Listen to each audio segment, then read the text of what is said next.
बच्चों इस क्वेश्चन को देखिए, समीकरण हल कीजिए।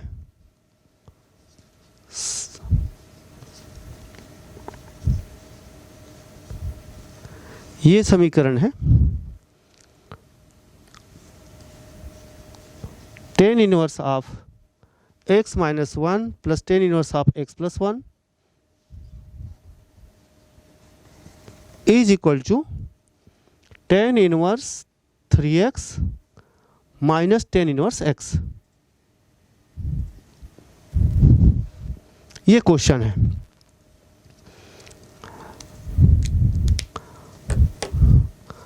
अब इसको हल करते हैं। तो हमको दिया गया समीकरण क्या है, नोट कर लेते पहले। tan inverse of x minus 1 plus tan inverse of x plus 1 और राइट हैंड साइड है is equal to tan inverse 3x minus tan inverse of x। अब लेफ्ट हैंड साइड में देखिए बच्चों, यदि हम गौर से देखें tan inverse x plus tan inverse y, और राइट हैंड साइड देखें तो tan inverse x minus tan inverse y। ये दोनों फार्मूला आपको याद रखना है, ठीक है बच्चों। यदि ये दोनों शर्त याद रख लेते हैं तो इसके हल जो हमें मिलेगा उसके लिए शर्त क्या होगा हम यहाँ से देख सकते हैं। देखिए दो फार्मूला बच्चों, इसको याद रखें। जो पहला जो फार्मूला जैसे प्लस के लिए, तो आप tan inverse x plus tan inverse y is equal to tan inverse of x plus y upon 1 minus x into y. लेकिन इसके लिए जो शर्त है जहाँ x into y is less than 1, और दूसरा आपको याद रखना है माइनस वाला राइट हैंड साइड में लगाने के लिए tan inverse of x minus tan inverse of y is equal to tan inverse of x minus y upon 1 plus x into y. यहाँ पर जो शर्त है वो x into y is greater than minus 1 है। ये दोनों शर्त को याद रखना है। चलिए हम इसमें ये दोनों फार्मूला अप्लाई करते हैं। लेफ्ट हैंड साइड में पहला वाला फार्मूला अप्लाई करते हैं तो ये हो जाएगा बच्चों tan inverse of x plus y, यानी x minus 1 plus x plus 1 by 1 minus x minus 1 into x plus 1। ठीक इसी प्रकार से राइट हैंड साइड में भी अप्लाई करते हैं बच्चों। क्या, x minus y tan inverse of 3x minus x upon 1 plus 3x into x. अब आपको पहले भी बताया जा चुका है इसमें मुख्य क्या ध्यान रखना है समीकरण हल करते समय, दोनों पक्षों में समान प्रतिलोम त्रिकोणमिति फलन लाना ताकि हम उसको हटा सकें। दोनों पक्षों का tan ले लीजिए, दोनों पक्षों का tan लेंगे तो ये हट जाएगा और ये बच जाएगा x plus x 2x minus 1 plus 1 zero हो गया, नीचे 1 minus x square minus 1 square हो गया, इधर 3x माइनस एक्स 2x हो गया, और इधर 1 प्लस 3x इंटू एक्स, ये ध्यान रखना है x 3x into x 3x square. अब हम इसको और सिंप्लीफाई करते हैं, दोनों तरफ नंबर को कैंसिल कर दिया, 2 कैंसिल हो जाएगा। इसको हम आगे हल करते हैं तो क्या बन गया x अपान ये हो गया 1 प्लस 1 2 माइनस एक्स स्क्वायर और x upon 1 plus 3x square. ठीक है बच्चों, अब इसको हम लिख सकते हैं x into 1 plus 3x square is equal to x into 2 minus x square. अब हम इसको इक्वेशन बनाते हैं, इसको पक्षांतर कर देते हैं तो ये हो जाएगा x into 1 plus 3x square minus x into 2 minus x square is equal to 0। x is the common 1 plus 3x square minus 2 plus x square. Simplify कीजिए, सरल कीजिए, तो ये हो गया आपका x into 3x² plus x², 4x², 1 - 2 - 1। तो इसके दो जवाब, x = 0 और दूसरा जवाब x² यानी 4x² - 1 = 0, then x = 1/4, then x = ±1/2, then implies x = ±1/2। तो अब यहाँ पर x के 3 मान आ रहा है, x के 3 मान आ रहा है यहाँ पर, 0, -1/2, +1/2। तो अब आपको जो शर्त है, पहला शर्त में जैसे ये दोनों का गुणनफल क्या होना चाहिए, <1 होना चाहिए। x - 1, उत्तर की जांच कर लेते हैं, इसमें से तीनों में से कौन सा हल है। तो हम पहला शर्त है x - 1 इंटू x + 1 इज <1 होना चाहिए। और दूसरा जो है, दूसरा ये वाला फार्मूला लगा है राइट हैंड साइड में, x इंटू वाई, यहाँ के लिए x क्या है, 3x है। तो 3x इंटू x इज <-1 होना चाहिए, यानी ये x² इज <-1/3 और इधर x² - 1 इज <1, देन x² <2 होना चाहिए। ठीक है, तो आप दोनों शर्तों को आप देखिए, पहले इनको देख लीजिए फिर इनको देख लीजिए। जैसे हम 0 जो है दोनों को संतुष्ट कर रहा है। देखिए यहाँ पर 0 इज <2, ठीक है, 0 का होल स्क्वायर इज <2, यानी 0 इज <2 सही है। ठीक है, -1/2 ले लो, -1/2 का स्क्वायर क्या आता है, 1/4 आता है, जो 2 से छोटा है, और 1/2 का स्क्वायर भी 1/4 आता है, जो कि 2 से ले जाए। मतलब ये तीनों मान 0, -1/2, +1/2 तीनों इसको संतुष्ट कर रहा है। सेकंड में देखिए 0 का स्क्वायर 0 संतुष्ट कर रहा है। ठीक है, 0 का square 0 which is greater then -1/3।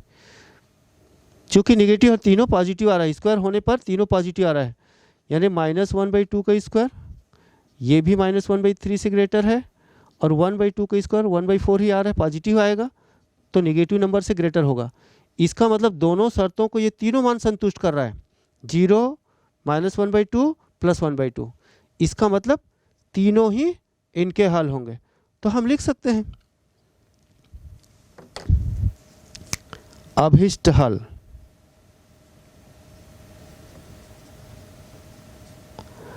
x का मान 0 भी लेना है, -1/2 लेना है और +1/2 लेना है, तीनों ही इस इक्वेशन का हल होगा। तो बच्चों ये ध्यान रखना है कि जब एक से अधिक मान आता है तो जिस फार्मूला में आपने अप्लाई किया है उसका शर्त को ध्यान पे रखना है, उस शर्त को संतुष्ट कर रहा है या नहीं कर रहा है। क्वेश्चन है, समीकरण हल कीजिए।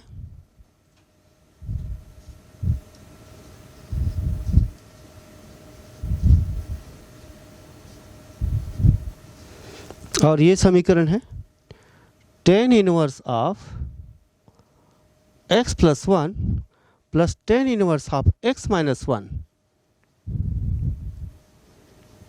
Is equal to 8/30, tan inverse of 8/31। इस समीकरण को हल करना है।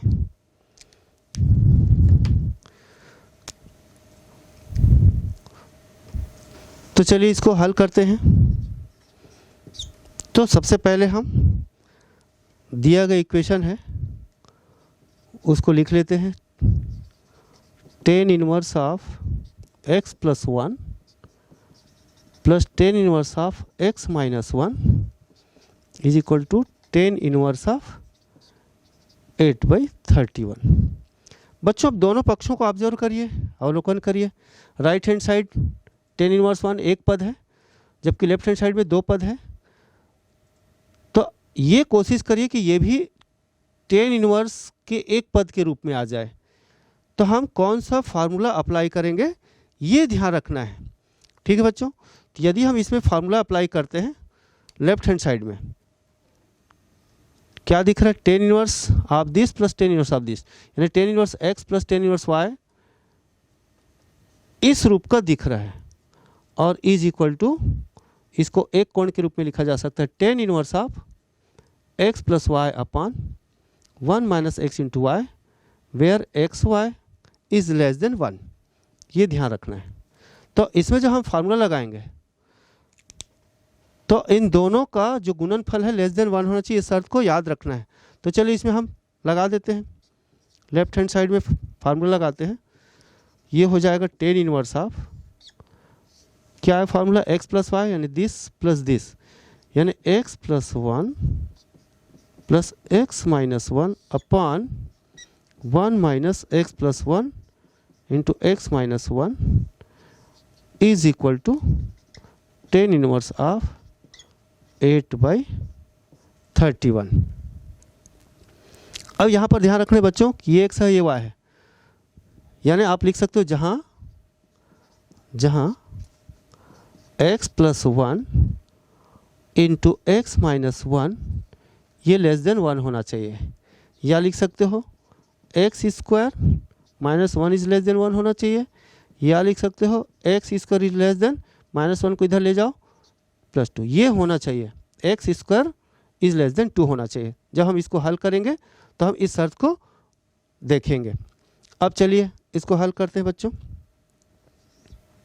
तो दोनों तरफ टेन इनवर्स आ गया, दोनों पक्षों का टेन ले लीजिए, ये टेन इनवर्स हट गया, और इसको सरल कर लीजिए, x plus x 2x plus 1 minus 1 0 हो गया, ये हो गया 1 माइनस एक्स स्क्वायर माइनस 1 और इज इक्वल टू 8/31।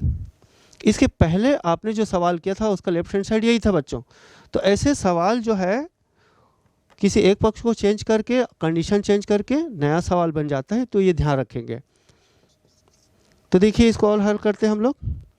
तो ये हो गया कैंसिल, और ये हो गया 31x, और ये हो गया 4 into 1 minus x square minus 1, और सरल करते हैं। 4 इंटू ये क्या बन गया बच्चों, 1 माइनस एक्स स्क्वायर प्लस 1, तो 2 माइनस एक्स स्क्वायर, ऐसा हो गया, और सरल करते हैं। 4 दूनी 8 माइनस 4x स्क्वायर। अब ये वर्ग समीकरण बन रहा है, इसको मानक रूप में लिख लेते हैं, 4x स्क्वायर प्लस 31x और प्लस माइनस, ये दोनों को पक्षांतर इधर कर रहे हैं, माइनस 8 बराबर 0। अब गुणनखंड विधि से हल कर दीजिए, 8 चौक 32 माइनस 32 हो रहा है, इसको स्प्लिट कर दीजिए, ठीक है। तो ये हो जाएगा 4x square plus 32x minus x minus 8 is equal to 0, ये आ गया 4x, x plus 8 minus 1 is the common, x plus 8 is equal to 0। आगे हल करते हैं, ये आ गया आपका पहला गुणनखंड x प्लस 8 गुना दूसरा जो बच गया 4x minus 1 is equal to 0, ठीक है। अब इसको हल करते हैं, x plus 8 is equal to 0, then x equal to minus 8, और दूसरा गुणनखंड को लेते हैं, 4x minus 1 is equal to 0, then x is equal to 1/4। अब x के 2 मान आया।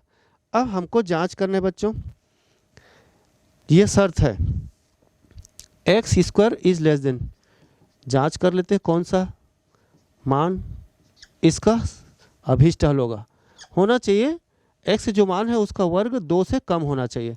तो ये कितना आ रहा है बच्चों, जब हम x बराबर -8 लेते हैं तो ये आता है -8 का स्क्वायर, -8 का स्क्वायर 64 इज लेस देन 2, जो सही नहीं है, जो सत्य नहीं है। और जबकि दूसरा मान लेते हैं x इज इक्वल टू 1/4 लेते हैं, तो 1/4 का स्क्वायर कितना हो गया 1/16, 1/4 की square 1/16 which is less then 2, इसका मतलब ये सही है, ये सही है। जो सही नहीं है, वो समीकरण को संतुष्ट नहीं कर रहे, उसको छोड़ देंगे और इसको ले लेंगे। अतः अभीष्ट हल कौन सा मान, x is equal to 1/4, x equal to 1/4। तो ज़्यादातर बच्चों यहाँ पर जब वर्ग समीकरण बनता है तो वहाँ पर आपको शर्त का विशेष ध्यान रखने की आवश्यकता है। यहाँ पर दो मान जो मिला था उनमें से केवल एक ही मान समीकरण को संतुष्ट करता है और वो है x इक्वल टू 1/4।